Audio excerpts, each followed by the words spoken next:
We're back at it again with Algebra 1A, Credit 3, 7.2. It's the second to last lesson. Keep it up. We're going strong. We're almost there. Go to page 33 because we're starting in 3, 2, 1, go. So we've been talking about lines. We've been graphing lines. What is it we're being asked to do? So it's a little bit of a review of Credit 1. Well, we're actually going to solve for x using algebra. So this feels a little bit like Credit 1. Or guess what? We're going to solve equations with variables on both sides. So right now, set up your equation on your page, where essentially we have f of x part is on the left, and the g of x is on the right. So 15 minus 3x equals 10 minus 4x. Label.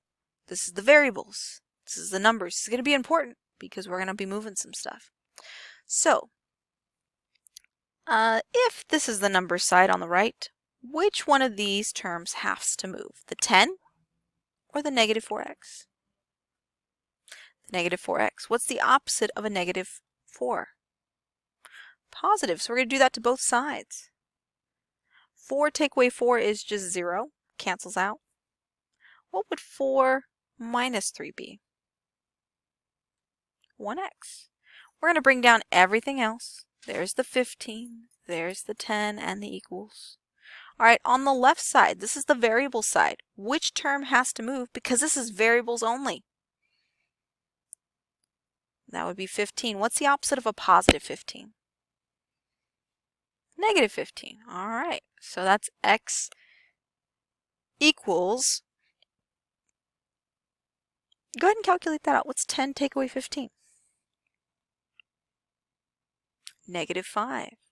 Now you still have 1 here. I had a couple students kind of debate this in class. Do I really have to put that 1 there? Do I really have to get rid of it? If you decide to get rid of it, what's the opposite of multiplying? Dividing. So if you divide by 1, is that really going to change anything? Go ahead and calculate that out. Does negative 5 divided by 1, what would that be? So calculate that out right now. And hopefully you tried that out on your own. And we would have gotten negative 5. And that's why a lot of students were like wondering, do I really have to divide by 1? Can I just leave that as my answer? So I guess it didn't change much, but it's kind of nice to know that you can still solve out equations. All right. So again, we're going to try this with bigger numbers. Setting up our equation again. 55 plus 25x on one side and 100 plus 10x on the other. Take a moment, pause, and label your sides. One side's variables, the other side's numbers. Let's do this. All right, so hopefully you did that because we're going to do the opposite. So here on number side, which term has to move? 100 or 10x? Sorry, 10x, you're not just a number. You've got variables. Get over there. What's the opposite of a positive 10x? Negative 10 take away 10 is 0. Go ahead and work that out. What's 25 take away 10?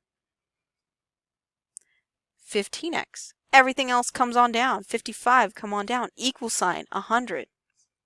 All right, which term has to move if this is the variable side? 55 or 15x? 55, sorry, you're not, your number, you got to get over there. What's the opposite of a positive 55? Negative 55. 55 take away 55 is 0. We're left with 15x equals, what's 100 take away 55? Calculate, pause, and calculate that out now. Hopefully you got 45. Opposite of multiplying is dividing. We're going to divide both sides by 15. Get rid of that 15, by the way. Anything divided by itself is 1. What's 45 divided by 15? 3. All right, so we solved algebraically. So, Desmos. If you're at home and you want to use this, I'm going to show you how to use this at home. I'm also going to show if you have no internet connection or you just don't want to mess with it, I'll show you also a different method to use. All right, but Desmos, this is how we can use Desmos. All right, so what we're going to do is when you click on Desmos, you're going to see this screen. Click on Start Graphing. If you're wondering how am I going to do this simultaneously, you can minimize my screen, kind of have two screen's going on. All right, once you click on that, this is going to pop up. And it's going to say, hey, what do you want to do? Essentially, it's like a calculator. What do you want to do? I want to press on my plus symbol, click on table. Okay. When I click on table, this is going to appear, right? Now you're like, wait, that table is going to appear. Essentially, we're going to want to put x here, write our problem, 6x minus 6, negative 2x plus 10. And notice, ooh, if you're like, where do I put x? There's a little keyboard that I can use to kind of plug stuff in. There's a minus, there's numbers, there's a bunch of other symbols we can use later on. It's totally awesome. And notice they're color-coded. One's green, one's purple. And you're like, okay, now what? Essentially, you'll see a bunch of numbers pop up here when you enter in those numbers. So if you're wondering, why isn't it on your screen? I'm going to write those in. Another method, if you don't have this, you can still create a table to solve this out and to graph. Essentially, we're going to start with negative 6 here, that number, and positive 10 here. All right. Notice here, there's a positive 6 here. So we're going to continually add 6 over and over and over and over again. Don't worry, there's an end. Okay.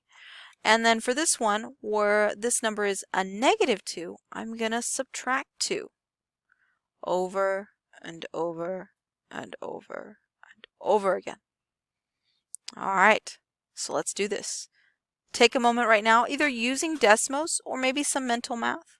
Try to figure out what these numbers will be. Pause.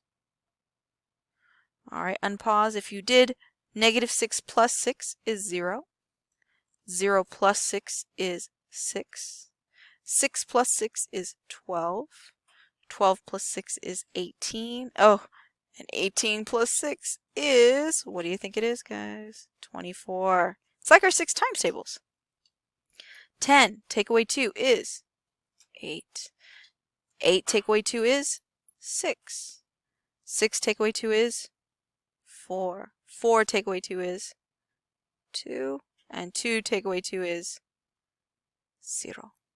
Hey, in class, some students did notice, hey, my table, look. What? The 6's are the same. That would be a point of intersection. So essentially, you'll have essentially 2 lines that are crossing, and they cross at essentially the point 2, 6. So this is about to go away. So please record this down and graph those 2 lines because they do cross, and they do cross at 2, 6 for this problem. Okay, it's about to go away. Get ready. All right, for number 2, again, we can use Desmos. And if you'd like, I'm going to review that one more time. So again, minimize your screen. We're going to go to Desmos.com. You're going to go to this screen. You're going to press Start Graphing. You're then going to go to that plus symbol, click on it, go to Table, and type in this equation. And again, if you're like, I don't want to do that, is there a faster way? I'm going to review that other method, okay? So here that's going to start at negative 4, negative 1, and then notice that I'm going to go ahead and highlight. We're going to continue this pattern. In this case here, that number and that number is going to be important because it's going to show me how much I'm going to grow to kind of make more numbers. So in this one, I'm going to keep going up by about a half. So I know this is weird. You're like, a half? What? Half? Half could be like 0.5, either one. Yeah. So if you're like, oh, okay. So I can add half, either half or 0.5 if decimals feel a little bit more, you know, comforting. For this one, we keep adding 2. So since it's a whole number, it's probably a little bit nicer to deal with than maybe the other column. But we're essentially continually adding about 0.5 or half. They're interchangeable. It's the same thing. One student's like, how do you know it's 0.5 or 0.50? Well, what's half a dollar? 0.50. It's 50 cents. All right. So again, pause and try and calculate this out, or use Desmos and it'll calculate it out for you. So if you did this, I'm going to unpause. That would be negative 3.5. That would be negative 3. That would be negative 2.5. That would be negative 2. And that would be negative 1.5. If you need to, because some students did notice like, oh, none of these numbers work, you can also backtrack and maybe do, so right above 0, I could do negative 1, negative 2. So we can backtrack, and I'll show you how to do that in just a moment. But let's see, maybe the numbers are right here and we don't have to do that. So if I add 2 to this, that would be 1. If I add 2 to that, that would be 3, 5, 7, 9. Oh no, they don't match. All right, well, let's go back. Instead of adding 2 to this column, I'll subtract 2. So what's negative 1 minus 2? Negative 3. And negative 3 minus 2? Negative 5. So if I subtract instead of add 1/2, if I subtract 0.5, that would be negative 4.5. Do that again. Subtract 4. That would be, there it is. There's our point. Like I said, you can either use Desmos or you can do this by hand. It's up to you. But go ahead and create your graph with points and see where they cross. In this case, negative 2, negative 5 would be where they cross for these two lines. All right, keep with me. We're almost there. We're actually going to come back and go over this method on the next video. See you next time.